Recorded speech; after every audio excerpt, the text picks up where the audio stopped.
Hai Sobat, pada video kali ini, Sobat Kehidupan akan bercerita, yaitu tentang sesosok cewek misterius yang membuntuti 4 remaja. Ini dia misteri Dufan Istana Boneka. Gimana cerita selengkapnya? Simak ceritanya. Ada sekumpulan anak-anak SMA gitu, satu geng, 3 cewek 1 cowok. Mereka janjian buat main ke salah satu theme park di Jakarta. Oke. Karena emang lagi liburan dan lagi ada promo, salah satu dari mereka tuh ngidein buat ke Dufan, Nat. Mereka jalan tuh berempat ke Dufan. Mereka berempat kita sebut aja namanya Nasya, Dita, Yani, dan Dion. Nasya, Dita, Yani, Dion. Benar. Oke. 3 cewek 1 cowok. Ya. Mereka berempat nyampe Dufan sekitar jam 12-an siang. Di situ si Dita tuh ngidein buat naik Istana Boneka dulu, Nat. Karena di sini Dita tuh sebenarnya takut banget naik wahana-wahana ekstrim. Nah, karena teman-teman itu bertiga mikir kasihan juga Dita kalau nggak naik apa-apa, jadi diain tuh. Jadi wahana pertama yang mereka naikin adalah Istana Boneka. Sekalian ngadem ya? Iya benar. Ngantri, beres ngantri mereka naik tuh ke kapal kecilnya. Jalan kan masuk ke dalam terowongan Istana Boneka gitu. Pas lagi perahunya jalan dan masuk ke terowongannya, si Nasya nih tiba-tiba nyeletuk iseng gitu.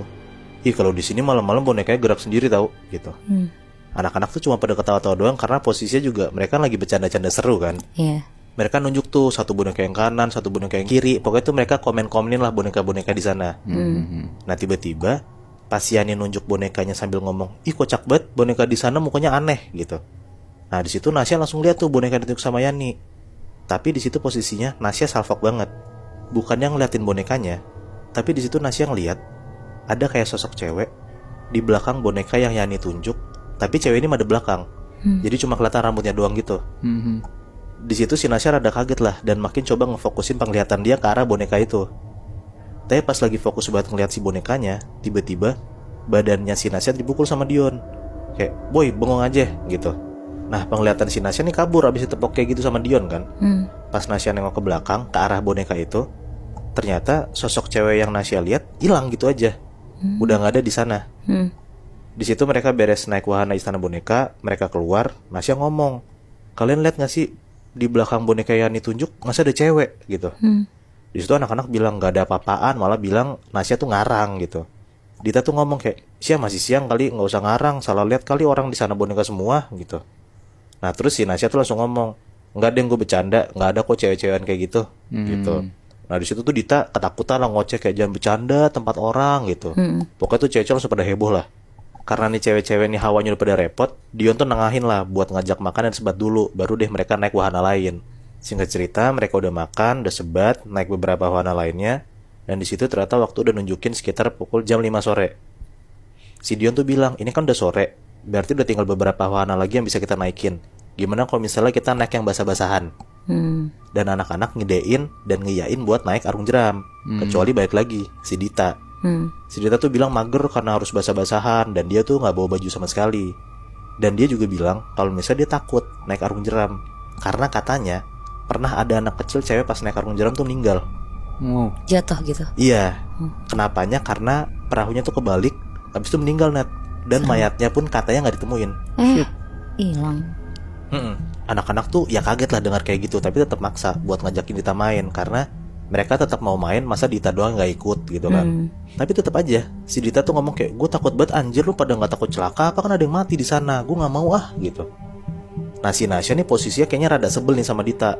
Nasya tuh langsung buru-buru naik kapalnya sambil ngomong, elah lebay banget lo, yang mati juga udah gak tahu kemana. Kalaupun ada juga dia lagi happy tau naik sama kita. Sembarangan. Bisa gitu. Iya. Nah akhirnya mereka berempat tuh naik tuh arung jeram, karena si Dita pun akhirnya terpaksa buat naik tuh arung jeramnya. Oh naik dia akhirnya. Iya naik.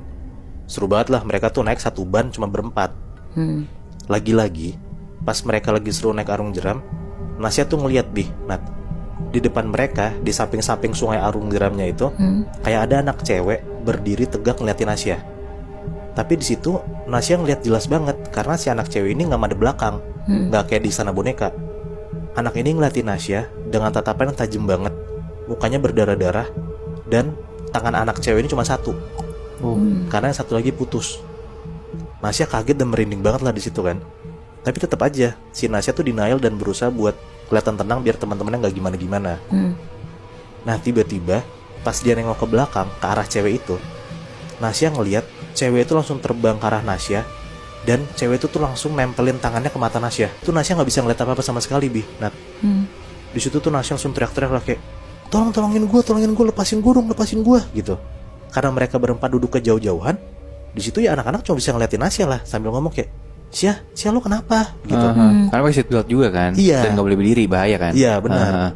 Nah ternyata nggak sampai situ aja, Bi. Nah sambil Nasya teriak-teriak minta tolong gitu, dia tuh ngerasa kalau misalnya kakinya tuh dicengkrem kenceng banget, kayak dipegang orang kenceng banget sampai kuku tangan yang megang kaki Nasya tuh nusuk-nusuk kulitnya gitu loh.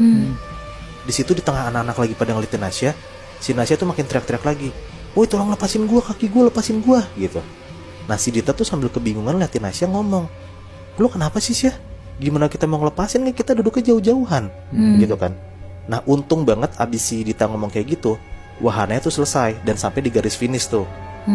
Anak-anak tuh langsung ngebuka seat beltnya sendiri dan langsung ngedeketin Nasya.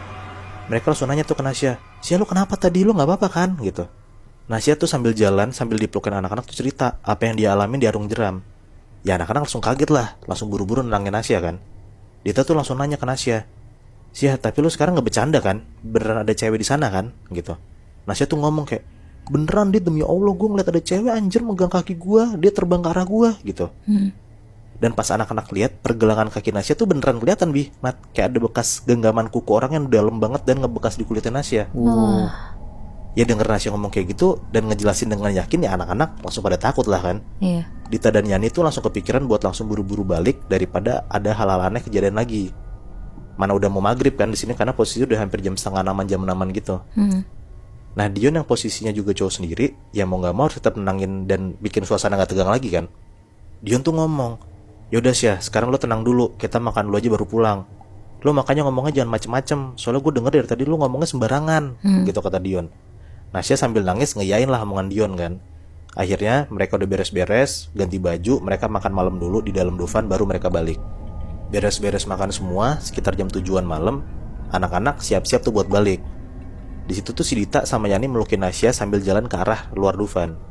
Nah posisinya mereka bertiga cewek-cewek di depan dan Dion tuh jalan di belakang mereka. Dion tuh ngomong dari belakang, nanya, gimana Syah udah enakan kan? Gitu. Nasya tuh ngomong ke Dion, lumayan ya udah enakan kok, sambil madep ke arah Dion ke belakang gitu. Dan pas Nasya nengok ke belakang, ternyata Nasya ngeliat, Bi, Nat, di belakang Dion ada sosok anak cewek yang tadi Nasya lihat lagi jalan ngikutin mereka. Nah saking lemesnya, Nasya tuh gak bisa ngomong apa-apa lagi. Dia langsung balikin pandangannya ke arah depan buat tetap jalan sambil nahan nangis tuh. Si Yani ngomong, alhamdulillah deh kalau misalnya lo gak ngeliat apa-apa, kalau misalnya lo ngeliat lagi kasih tahu kita ya gitu. Nah di situ cuman ngangguk doang tuh si Nasya. Jalanlah mereka kan lewatin antrean kora-kora tuh, karena kan trek keluar kan harus lewatin kora-kora situ kan. Di situ Yani ngomong, ih seru banget anjir naik kora-kora, ternyata masih ngantri lagi, mana kita belum naik gitu kan. Nasya nengok tuh ke arah antrean kora-kora, dan ternyata Nasya ngeliat lagi ada sosok cewek itu. Ternyata si sosok cewek itu lagi berdiri di tengah-tengah antrian kora-kora sambil ngeliatin Nasya. Nasya langsung ngomong tuh kayak, yuk cepetan yuk, keluar yuk, gue udah gak kuat banget gitu. Dengar kayak gitu, ya mereka langsung buru-buru keluar lah, jalan lah keluar kan mereka. Tepat di gate keluar, ada satu wahana lagi yang mereka harus lintasin, yaitu karusel. Kuda yang ada paling depan Dufan tuh loh. Iya. Tahu kan lo? Tahu. Nah, lo tahu Bi, Nat, di atas karusel itu, Nasya akhirnya ngeliat lagi ada sosok anak cewek itu lagi duduk di atas kudanya sambil ngeliat ke arah Nasya. Di situ tuh Nasya langsung lari kenceng banget keluar Dufan dan ninggalin teman-temannya. Jadi tuh kayaknya Nasya tuh diikutin mulu gitu loh, Bi, Nat, selama di Dufan sama sosok ini. Tapi alhamdulillahnya setelah mereka keluar Dufan udah gak ada gangguan lagi tuh yang menimpa Nasya. Bete banget sih. Tapi si Nasya ini tuh emang sebenarnya indigo. Enggak, gue nangkepnya karena Nasya tuh ngomongnya kurang ajar aja, Nat. Oh, ucapan dia pas di Istana Boneka itu ya? Iya, dari Istana Boneka, dari di Arung Jeram. Dan akhirnya mereka baru tahu juga ada orang yang pernah meninggal di sana kan. Nah kayaknya tuh sosok cewek itu adalah sosok yang pernah ngalamin kejadian tragis di Dufan itu. Tapi kira-kira di luar 3 tempat yang kita udah sebutin tadi, Dufan, Jatim Park, sama Taman Safari, kira-kira ada lagi gak ya theme park atau taman hiburan yang ternyata nyimpen cerita-cerita mistis? Pesan yang dapat kita ambil. Berhati-hatilah dan jaga ucapan dimanapun itu berada. meskipun itu dalam jamban sekalipun. Dukung channel ini dengan like, komen, dan subscribe. Semoga bermanfaat. Terima kasih.